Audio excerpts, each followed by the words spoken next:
Hi, this is Steve Mastio. I'm with FittleBug and one of our clients, Tom. How do you pronounce your name, Tom? Matzuka. I see why I ask him all the time. Matzuka. Not even close to the way it looks. So Tom has been a client now for, what, 2 months? 3 months. 3 months? See how time flies? Yeah, it's when you're having fun and getting orders. Yeah, well, that's good.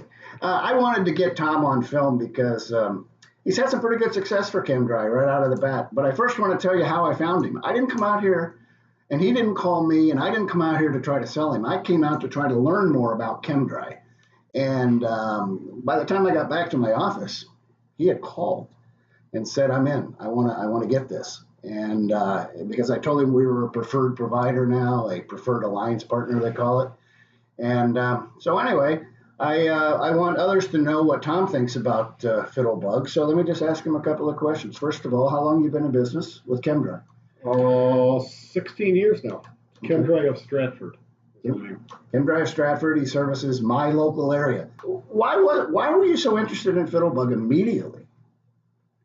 Because my problem is we have 2.5 vans or 2 vans that are traveling all the time or working, and I have to answer the phone a lot. And as you know, if you're out in the van, you miss a lot of phone calls.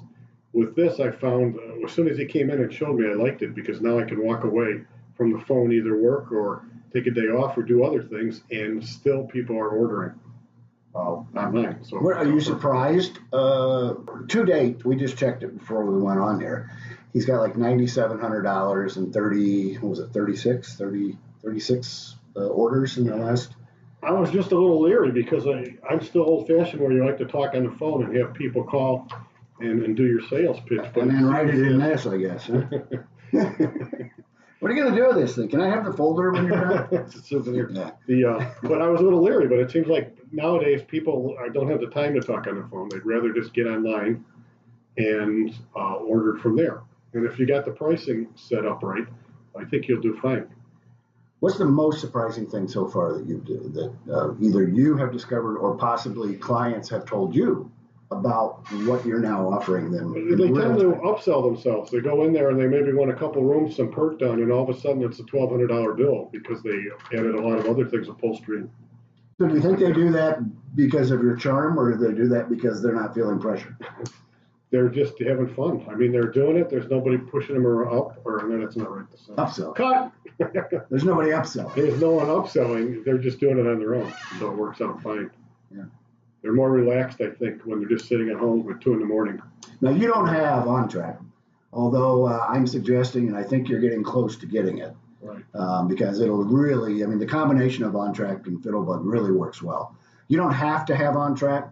I have lots of clients like you that are already having success, but when you do, it kind of helps that last stage of the business cycle to where you really administratively reduces your administration dramatically. Basically, what happens is the consumer at 10 o'clock at night who's booking you becomes your administrator because it all flows right in to on-track.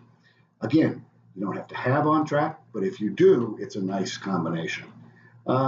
If you were to give any advice to anybody that is either brand new franchise or possibly in it as many years as you have, what would it be, and is there a downside to FittleBug?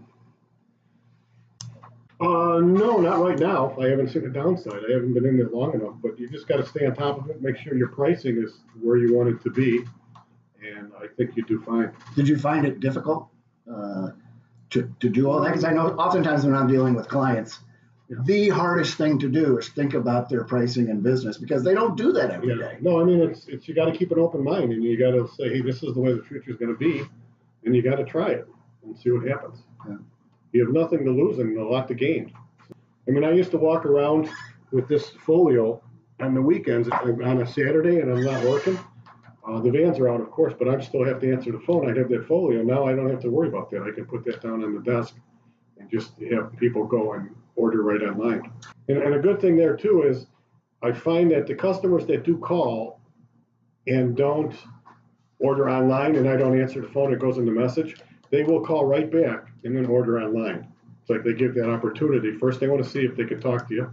If they can't, then they go, hey, I'm going to order online, get this over with, so I get the time I want. And then there's some people who just don't want to talk to you. Right. But if you just put it on your voicemail, hey, this is Tom, Chem-Dry Stratford. Did you know you can book yourself now? We have a real-time scheduling tool. Please leave your name and number if you would like for us to call you back. Otherwise, go to our website, click the book now and be done button, and boom, you hear this click. And they just go. You know, Tom and I are late 50s. Thank you. Yeah, I gave him a couple years. And, we're used to doing things by phone and more on the internet lately in the last 10 years. But the reality of the matter is your marketplace, at least in this humble guy's opinion, is the millennial. Like them or not, lazy or not, whatever you want to say about millennials, that's your market because they are going to grow into home ownership, which needs all of this stuff if they're not already there. And let me tell you something. They built the internet. What makes you think they don't want to use it?